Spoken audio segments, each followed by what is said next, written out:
Okay, hello. So, I've been recording for a minute, and I realized it was only a minute, thankfully, and I realized that my microphone, OBS, decided microphone should be set to default, and so no audio is recording. So basically, I was just saying that. Oh, what am I? Hold on. Okay, before I do this, let me just talk. I did the first progress in the first stage, and then I realized that this isn't part of the main story, and it's going to be limited time, which means that I was like, okay, I should probably record me doing this, huh? So I know I was supposed to be continuing the 3 past stories, like chapters that I hadn't done. That, you know, I ended up taking like a 2-month break from Snowbreak story, so I actually just last night finished the Hearts in Harmony. I think that was the name. The you know, the one with Chenxing and Yao that came out last patch. I just finished that on my own. I'm kind of just picking and choosing what I do. I'm opting for the old stories, to me recording that, and I'll probably record the new stuff more often once I get caught up. Oh, that was easy enough. But yeah, I've been busy with other games, so okay. I don't need to read these anymore because they do the voices for me. I guess I could read them because they're not in English, but you guys can read. I don't know. I'll do it for this quest, this chapter, and you know, we'll see what happens in other chapters. I might read them. I don't know. Anyway, I have several rounds of gunfire. Enya sensed the anomaly. Enya and Marian weren't wearing the giraffe head mask, so they couldn't see what was happening. They could only fire based on my directions. But I saw it clearly. Just moments ago, after one of the change had been shot and nearly torn apart by the impact, it was still wriggling on the ground. In the span of a few breaths, its body began to heal. Flesh and bone reformed, broken limbs regenerated, and it soon began to rise to its feet. This was an isolated incident. Each of these enemies was like that. It's not that more are coming, they just keep reviving.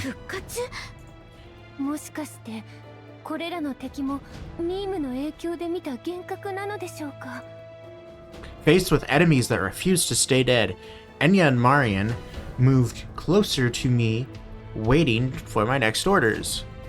No, I can't still see them, even while wearing Lizzie's giraffe mask. They can't be illusions. As I spoke, I pulled the trigger, taking down the nearest one. In other words, it must be something else that's been affected by the meme, or being affected. If there was anything special about these enemies compared to those outside Zone 16, it was the strange molecular glow on their heads. Enya changed at 12 o'clock, about 5-6, aim for the head.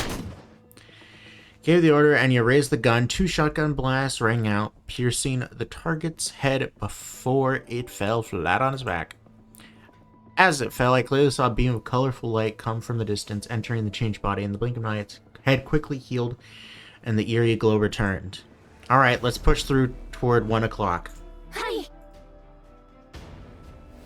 While Enya and Marian cleared the way ahead, I pulled off my giraffe head mask and turned to hand it to Lizzie, who was leaning casually against cover, sipping her soda.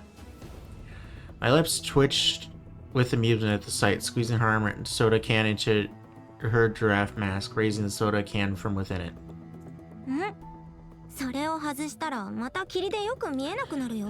If you take it off, the fog's going to block your view, you know. True, but it's hard to move around with this thing on. So as I walked closer to Lizzie, swiftly grabbing the back of her collar. So for now, you'll have to be our eyes.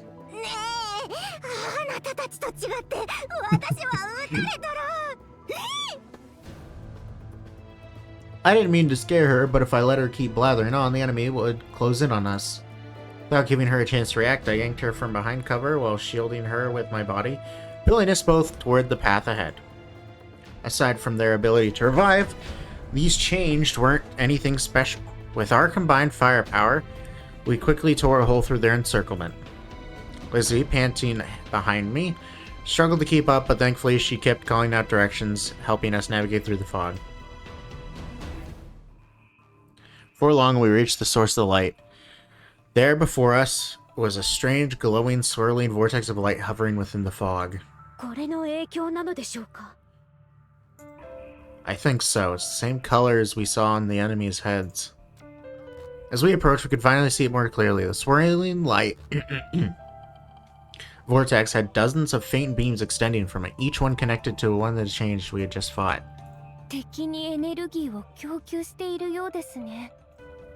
Marion murmured, glancing at me, silently asking if we should fire at it. Hold off firing for now. This light vortex doesn't seem to have a physical form. But if it's some kind of energy form, then I can probably...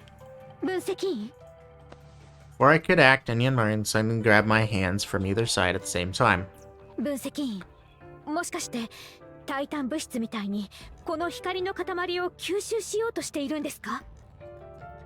That's the idea.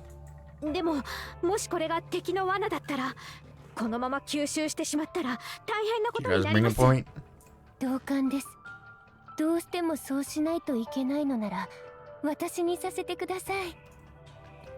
You girls. I sighed and scratched my head, then glanced over at Lizzie, who was still catching her breath.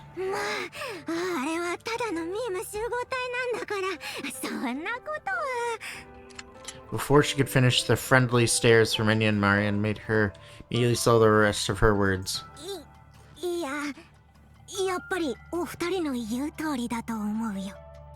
Somewhat expectedly, I couldn't rely on her for help convincing them. I cleared my throat and turned my attention back to Enya and Marion. I know you're worried about me, but I've done this kind of thing many times before. If anyone should do this, it has to be me. And I'm not going to absorb it all at once. Rather than eliminating it completely, I'm actually curious to find out if I can get some intel about Zone 16 from it, like I do with Titanogen. For giving them my reasons, I turned to Enya and Marion, gently taking their hands so they could hold onto my arms. Let me try first. If anything goes wrong, you can pull me away. With that reassurance, their worries seemed to ease. They gripped my arms and stepped back, allowing me to face the light of the vortex. I stretched my hand toward it, my heart racing slightly, concentrating like I would when absorbing Titanogen. Almost immediately, a trickle of energy flowed toward me, like a fish darting through water, slipping into my body through my fingertips. This energy felt distinctly different from Titanogen. There was no sensation of stifling heaviness. In fact, I could barely feel its presence at all. Even so, I immediately cut off my connection to the light vortex and then began breaking down the small amounts of energy that had entered my body. Okay. Oh. In that instant, as the energy converted into information, I thought I heard a faint, distant cry. If my senses weren't so keen, I probably wouldn't have been able to make out the cry at all. Help? Was someone calling for help? I concentrated trying to glean more from that faint voice, but no matter how hard I tried, I couldn't make out anything anymore. Half a minute later, I opened my eyes and let out a slow breath.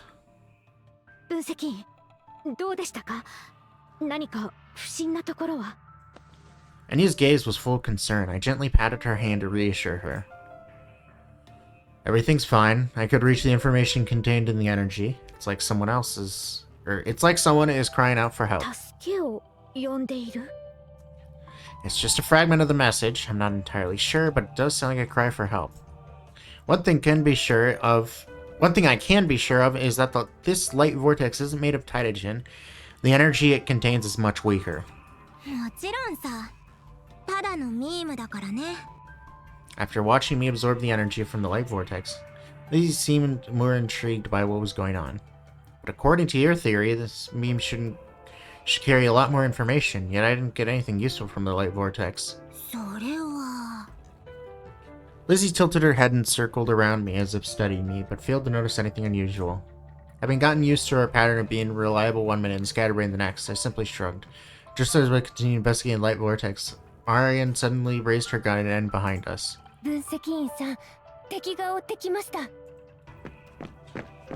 She was right. Even with the thick fog obstructing my view, I could hear the sound of chaotic footsteps drawing nearer. きより多いみたいだね。分析員、光の塊の安全性がわからない以上、今は一度引き上げた方がいいかなと。Right. It's not necessary to engage the enemy right now.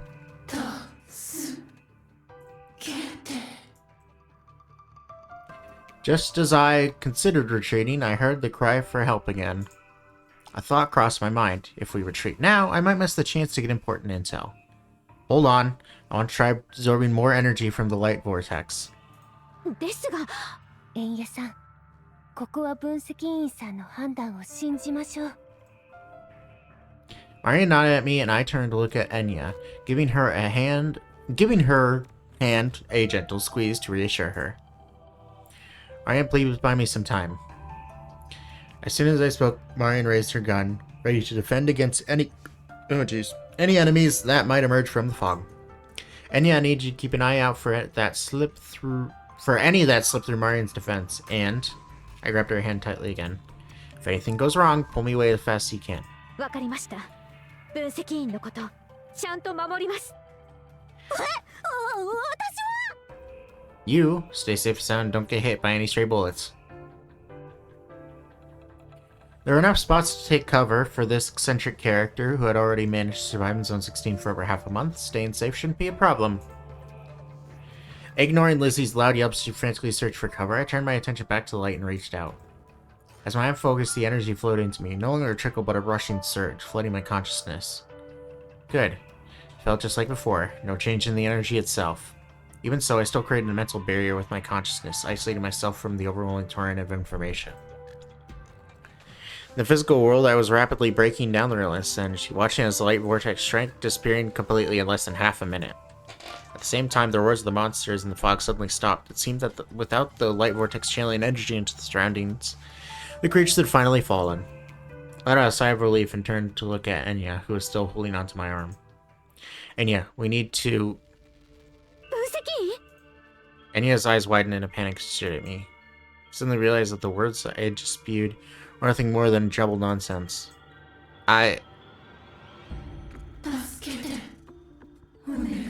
Help me, somebody, please, anyone. In that moment, a familiar scene unfolded before my eyes. Burning cities, weeping civilians, and towering titans, just like during the first descent in Containment Zone Aleph. I could feel that this was a descent that had struck Zone 16. It turned out the energy I had absorbed was what you would call a Philosian horse. Seemingly harmless on the outside, but carrying a startling amount of information within. Even more overwhelming than the data stored within a Titagen tree. Screams, cries of thousands of civilians flooded my mind in an instant. Despair and fear hit me so forcefully that I instinctively gasped for air. Thankfully, my earlier precautions kept my mind from being completely consumed by the onslaught of emotion. With the fragments of clarity I still had, I fought to regain control over my body.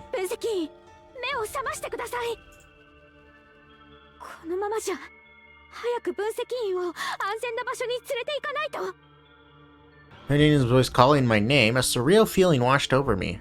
Her voice along with her face seemed to flash before me like images imprinted on film, quickly rolling alongside everything that had happened today. The only way out, I realized, was to hit the pause button on my consciousness. Okay. Origami gradually lost its color, and amidst a splitting headache, I closed my eyes. Whoa, this is pretty. When I opened them again, I found myself standing, unharmed. The distance and pain vanished in an instant, as though they'd never existed. But the land beneath my feet was clearly not Zone 16. Instead of the familiar cityscape, I was surrounded by barren rock with a cloud of yellow sand in the distance, a sandstorm on its way. For some reason, I found myself standing in front of a log cabin, completely out of place in the middle of this desert. My right hand was raised, as if I had been preparing to knock on the door? Lightly knock on the door, or knock light, whatever. With a sense of hesitation, I knocked on the door, but no one answered. To my surprise, the door creaked open a little at my touch. It wasn't locked, just slightly ajar. An odd premonition settled in my mind. Someone was waiting for me inside. And they were the one who brought me here. I wasn't one to hesitate in the face of danger. I took a deep breath and pushed the door open. Okay, this place looks nice. Inside the cabin was a sharp contrast to the barren desert outside. It was clean, cozy, and even. Oh, it was clean, cozy, even. On the coffee table in the living room were 2 steaming cups of tea, clearly freshly poured. I was right, someone was in this house. As I stood there thinking, I suddenly heard footsteps descending from upstairs. I looked up. To my shock, I saw... Enya? Still stunned, I barely had time to react before she threw herself into my arms, burying her face in my chest. The familiar scent of her hair filling my senses. She whispered softly in my ear, her tone both gentle and playful. Home. Her words cleared the fog from my mind, and in that instant, I understood why I was here. My head felt heavy as if it was filled with lead, and before I knew it, I fell backward. Ugh. The warmth against my face cut through my skin and straight to my consciousness, jolting my sluggish mind awake. Instinctively, I reached up to my face, but instead I grabbed a soft hand.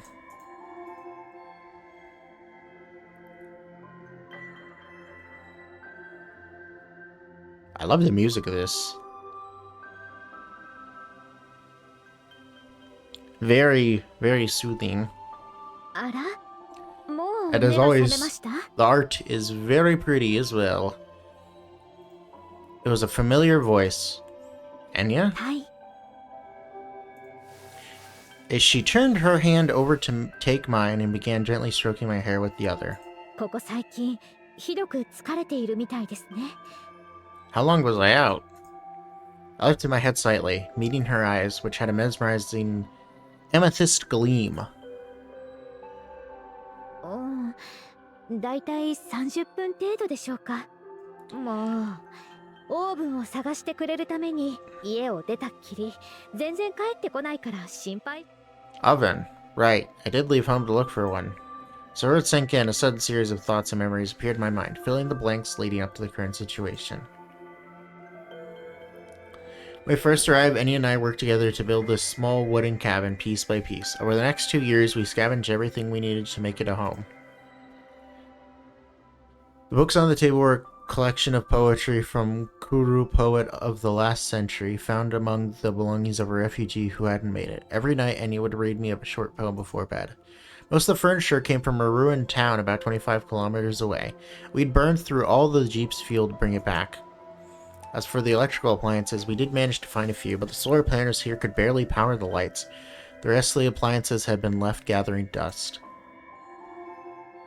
On clear nights, we'd sit on the nearby hillside, gazing at the stars. Without the lights or air pollution, the night sky here was always breathtakingly beautiful. Just 2 days ago, Enya had mentioned wanting to bake cookies, so I ventured back at the city's I ventured back to the long deserted city, hoping to get lucky and find some kind of oven, but came back empty-handed. Without a doubt, everything in this cabin was a testament to the life Enya and I had built together. Each piece held a memory of the time we spent here.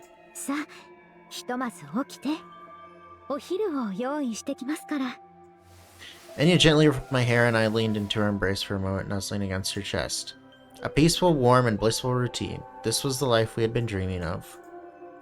I watched her walk into the kitchen, pick vegetables and fruits from the basket, watch them and cut them into small pieces. There was just one question. Enya. I closed my eyes, gently calling out her name. Enya was busy at the stove, turned and looked at me. Can you tell me, what exactly is this place?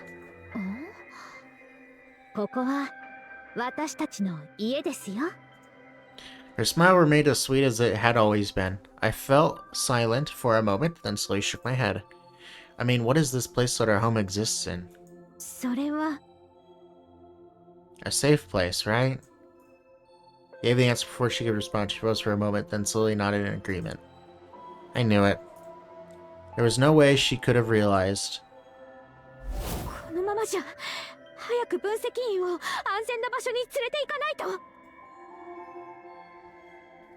All she wanted at that moment was to take me to a safe place. With such a simple wish, and under the influence of the mimetic energy it absorbed, she'd inadvertently create a world out of thin air. A world where everything, even the memories we shared, were fabricated. It was literally a world just for the two of us. Everything here, down to the smallest detail, was fabricated by the information planted in my mind by the memes. The only things that truly exist in the physical world were us. Okay, so that is her. That realization, leaving this place would no longer seem like a challenge, but look back at Inya, who's still gazing at me, waiting for my response. A twinge of hesitation tugged at me. I could distinguish between reality and illusion, so leaving here would not be difficult for me. But for Enya, it would mean asking her to deny all her memories, even her very existence here. No, that would be cruel to her. There has to be another way. Enya, would you like to go out and take a walk after lunch? Let's head northwest and see what's out there. In my memories of this world, Enya and I had nearly explored every part of this desert, but the northwest was one direction we had never ventured. Maybe we would find the edge of the world there. No clip out of the world border. Enya agreed without hesitation, but I saw a trace of doubt in her eyes, which wasn't unexpected. Subconsciously, she must have known that once we left, the peaceful life we built here would be over. But even so, I had to take her away from here. Not to erase the memories we'd made, but to create new ones. Better ones. Okay, that was a long one. Jeez.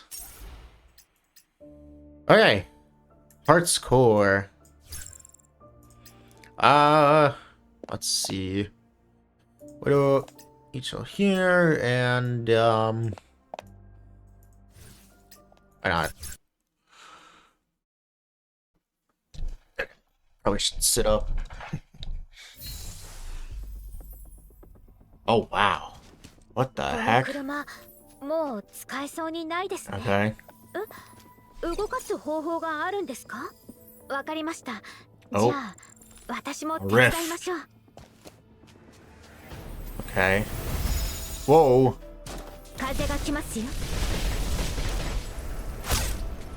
Okay. And yeah.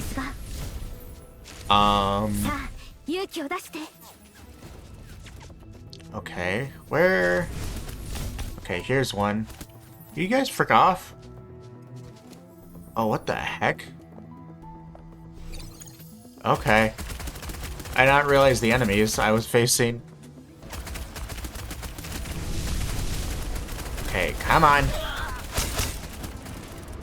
And die. Okay, I just need to kill all the enemies. Okay, that lagged. Alright, how many are left? 4 left? Alright, come on. Okay. Where's the last one? So there's one more. Bro, where?